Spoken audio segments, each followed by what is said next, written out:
Le jeune homme élevé par une meute de loups descend pour la première fois de la montagne. Il découvre par hasard un phénix de glace dans une grotte. Voyant un étranger approcher, le phénix pousse de puissants cris d'avertissement. Le jeune homme regarde attentivement, et découvre que ses ailes sont gravement blessées. Il sortit immédiatement des herbes de son sac et les appliqua sur la blessure du phénix. Instantanément, une vague de chaleur parcourut son corps. Le phénix, qui était encore agité quelques instants auparavant, perdit complètement sa méfiance. Ce que le jeune homme ne s'attendait pas, c'est que, ce bon geste, allait lui apporter une chance incroyable.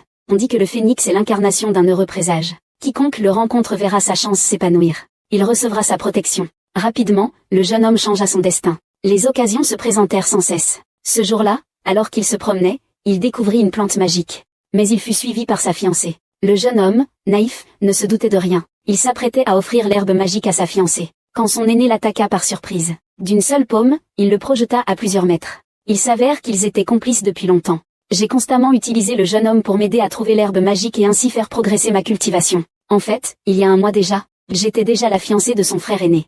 Entendant les paroles de sa fiancée, le jeune homme devint furieux. Il se jeta sur eux immédiatement pour se battre. Il a finalement été rendu impuissant par le grand frère aîné d'un coup de pied, ses méridiens étant détruits.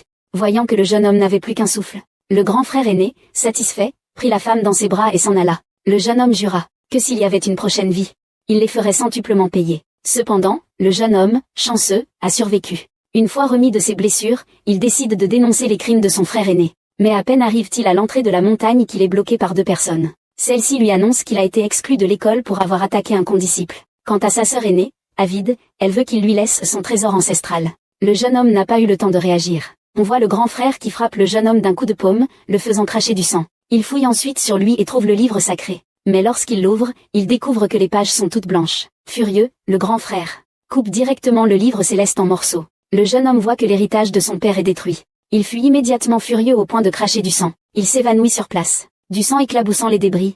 Une puissante énergie emmena le jeune homme dans le monde du livre céleste. C'est alors qu'un vieil homme aux cheveux blancs apparut soudainement. Le livre céleste était en réalité un artefact antique. Quant au vieil homme, il s'agit de l'esprit de l'objet. Simplement parce qu'il a été souillé par le sang du jeune homme, il a ainsi réussi à le reconnaître comme maître. Et il possède en plus une technique de combat suprême.